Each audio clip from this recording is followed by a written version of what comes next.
Yes, it's a true story. We love to get briefs from advertisers, but sometimes, you know, you get this brief and I want to do CTV. You go through the brief, you're like, but why? And well, you know, in the US it's very big, so my company, my boss told me that I should do it. But you know, so it's real story, and we thought it was a good starting point to start with it. So. RTL AdAlliance, in a nutshell, is an international sales house of RTL Group. And why we are talking about CTV today, that it's really at the center of our offer. So it's very much about linear TV, but not only linear TV, but all the broadcast VOD services and platforms, also addressable TV in Europe. So for us, it's really key. It's the center of our offer, and that's why we are keen to know more about it. So this year we had the second edition of the new life of the living room. So it's our bespoke research. We are covering 10 markets in Europe. So you will see the findings, some findings, of course, because it was a very extensive research, and we are happy to deep dive if you are interested in later on. So the first thing when we talk about connected TV is, of course, that it's super nice to have for the viewers, to have all this great content. Totally nightmare for the media planners. I don't know if there are anyone from agency here, but yeah, it's really complicated because there is this huge fragmentation. So the very first question we've asked in the study was to try to understand. We're not talking about television here. We're talking about videos overall. So when we asked the Europeans, okay, what do you watch when do you do when you're home? There was a list of potential activities: gardening, cooking, whatever. So watching video is really at the core of the Europeans when they are home. They love to be home and watch video, so that's a starting point. And where do they like to watch videos? It's really on the big screen, on the bigger screen in the rooms, on the TV set. So here you can see that 77% would declare that they watch TV on the big screen on a daily basis, up from last year with 2 points. And of course, you would say, well, that's total Europeans for sure, but the young audience, they are out of TV.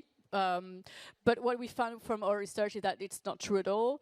To the contrary, when we asked the people, do you agree with the statement that the living room looks empty without the TV? It's mainly the young audience. By young, we mean under 35 years old. It's important to get precise. And it's actually, you can see more than the total respondents. So it's the TV set is so important for the young audience. It's a really key finding from our research this year. But so yeah, people watch content on the big screen for sure. But it's also worth remembering, and that's why there is, this. I was told to do CTV. It's not always the right answer to every brief, So I think it's always good to see that, if you are planning only the big screen, then you are going to miss some people who are on a daily basis. For example, 15% would watch video content on their smartphone only and on a TV set, right? So it's not everything about connected TV, for sure. And I was mentioning at the beginning what's really both exciting and very challenging for everyone currently is the fragmentation. So we've asked people, okay, what do you watch on your TV set, right? On a weekly basis. So first of all, almost everyone watches video at a certain point on its TV sets. That's 94. And you can see that live linear TV is leading. Of course, this is all declarative data. That's what people think they are doing. But that's very interesting to see that linear TV is at 69%. But you can see that all the other platforms are super high. Like even YouTube, we know that the usage of YouTube on CTV is increasing. We've seen that in our research as well. What might come more as a surprise, especially for, I don't know if anyone from you is from the US or working with the US, is that the AVOD, so what's called now more the FAST platforms, Pluto TV and likes, In Europe, you can see that the numbers are not very high. It's at 20%. We did this research last year and in the US as well to compare, and it was like close to 50%. So there is definitely a very different reality in Europe from than what they see in the US. And in terms of evolution, so I think it's pretty much aligned with what I've seen from the UK data that maybe you are more familiar with. So linear TV is slightly down, 4% versus last year. Again, this is declarative data from our research. Looks like SVOD as a whole has reached like a plateau. Of course, there are inside the SVOD, there might be, Disney Plus, increasing, but Netflix decreasing. But overall, it's quite stable. And we see that the push is really on the broadcast VOD platform, so on the ITVX and equivalent. And this is not really a surprise. I know you've seen, at least in the UK, the huge investment, the huge effort to replace ITV Up by ITVX, for instance. And this huge effort by the TV broadcaster in Europe is the same. They're investing a lot in exclusive content, in NAS platforms, and well, we like to think that's really this is reflecting in the numbers as well. This is like those things you are seeing here are quite complex. But what I would just like to mention is that we are not there yet. It's CTV is very promising already, but there are still a lot of challenges so that it's really up and running smoothly and easy to use. And the first one is we're lacking a common measurement. So I mean, UK here, your luck is quite advanced. The C-Flight project, so at least you have linear TV and broadcast measured together now, at least on individual targets. But that's not and rarely the case in the other European markets. So that's for sure a real challenge. Common currency. So of course, linear TV is bought on the cost per GRP. It's a totally different language and metrics than what is being used to when you buy Netflix with ad, or when you buy YouTube. Of course, you are buying impressions and CPM. I don't know if you've heard, but this is moving. Like linear TV is getting close to the digital in that area. In Spain, in April, for the first time in Europe, TV house Atresmedia, Media, they are not now selling their linear TV inventory on the CPM basis. Okay, so this is totally new, but there are discussions, just so you know, on most of the European markets to make a similar move, and that's linear TV and digital speak the same CPM language. And then there is the common platform. So yeah, you have to go, to buy linear TV. It's a totally different process than, to go and buy an AVOD platform, for example. It's totally different ways of buying and platforms. There are some initiatives as well. For example, just at our level, we are partnering with The Trade Desk since very recently, so that with a programmatic buy, advertisers can buy a big part of our CTV inventory in Europe. So just so you know, a lot of challenges to overcome, a lot of local initiatives, and very interesting things to follow on that field. The other big topic we wanted to address with this research is is there room for more ads on the big screen? So we also wanted to see a bit, does inflation has any impact also on the way we accept ads? So even though our role is, ultimately to sell advertising to to brands, we did ask the question to what extent are you annoyed by ads on those platforms? And of course, if I ask you now, are you happy to have an ad break while you are watching your content and watch the ad break? Well, very rarely people will say, yes, that's so cool. So that's what you see here. It's a percentage of people who said, yes, I'm annoyed with the ads on YouTube, social networks, and so on and so forth. So they're annoyed by ads everywhere, especially on YouTube, but that's quite common, to be fair, on with all the platforms. So first of all, people don't want ads. That's a good starting point. Then what they declare about the prospect, how they see the future, they don't seem particularly worried. As you can see, the question here was, over the next 6 months, would you say that your personal financial situation will improve, remain stable, or deteriorate? And well, it's not that dark, right? So doesn't seem that there is that much of oppression overall from a budget perspective for the Europeans. And when we zoom on the video budget, well, it's even more clear. Like, some people might struggle with inflation right now, but apparently they'd rather cut, I don't know on what they're cutting, honestly, I don't know, clothes, whatever. They're closing on other product categories. We've seen at the start that video watching is so important that they'd rather cut on something else. But you know, here you can see that they want, in the next 6 months, that their video budget remain stable or even increase for 19%. So that's not what they're going to cut. And for the ones, so for the 18% that say, yeah, I'm planning to reduce my household video budget, and we've asked, okay, how do you plan to do that? And actually, it's more dropping a subscription rather than, as you can see, only 28% would say, well, I would change the offer and go for a cheaper offer with ads. So, well, I think those are strong numbers. And then, yeah, it was quite funny because ultimately, when you ask it's a bit like when you're a kid and you know, would you prefer to lose a leg or to prefer to lose an arm? And so that was a bit the question, like, do you prefer to pay for programs but see no ads, or do you prefer to have some ads but see your program for free or cheaper? And people are like, oh, I don't know. So 50% of the respondents said agreed to both statements, right?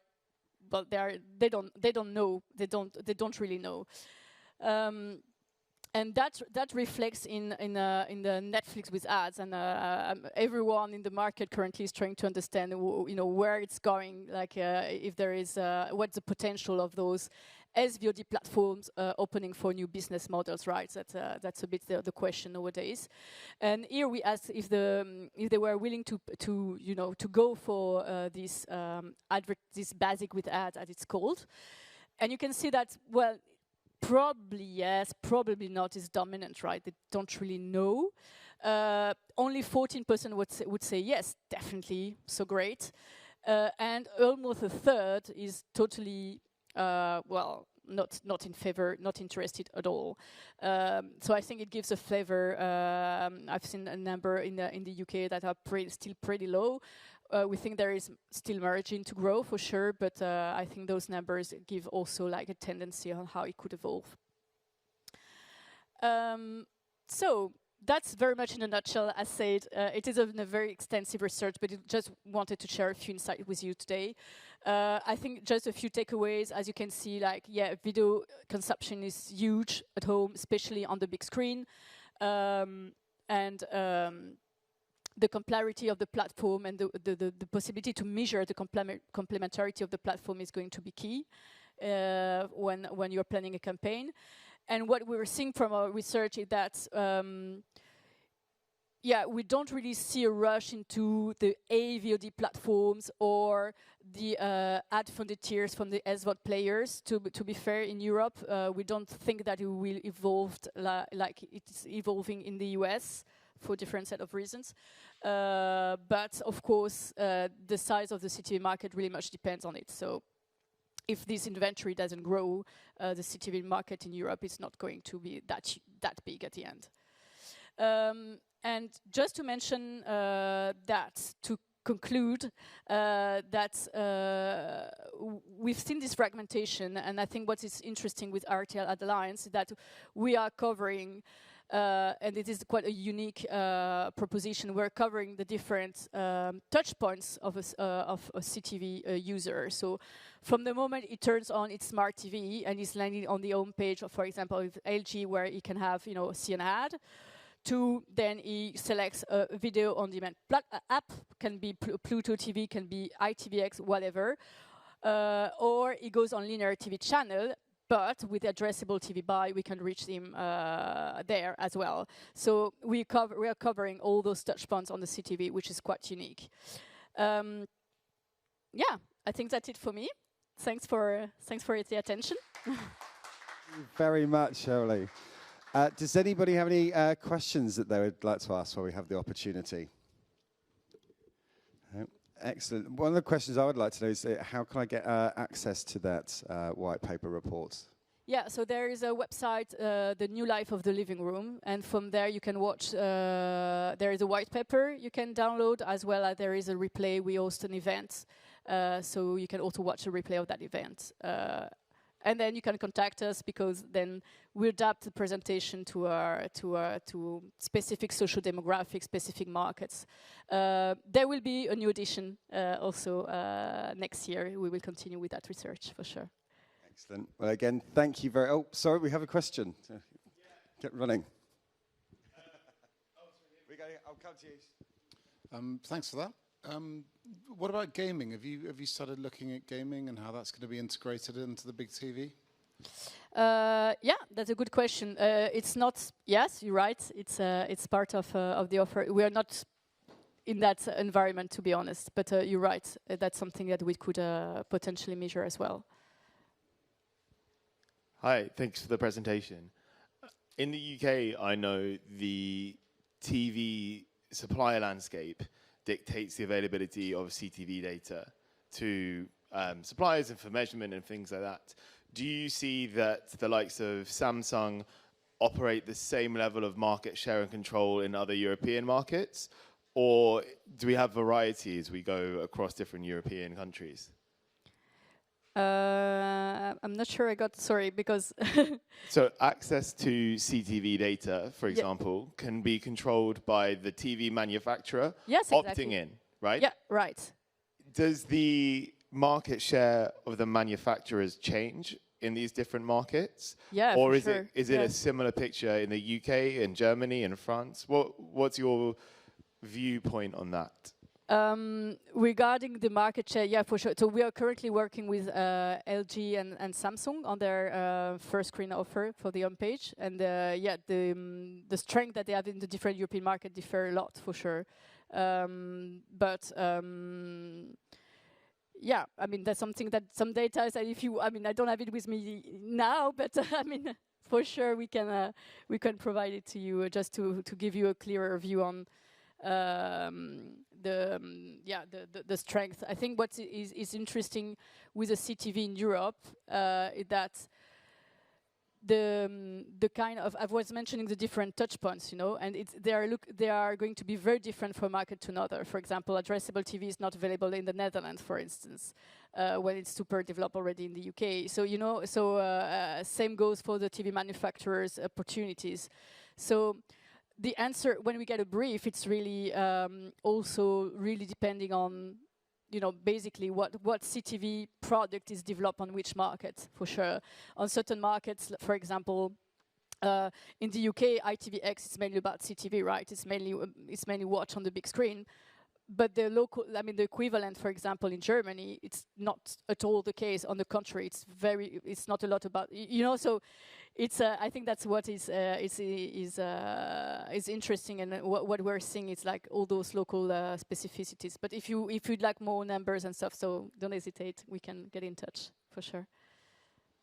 Excellent. Well, thank you very much, and thank you for taking us down from the CTV session. Thank you very much, Aurélie. Round of applause, please.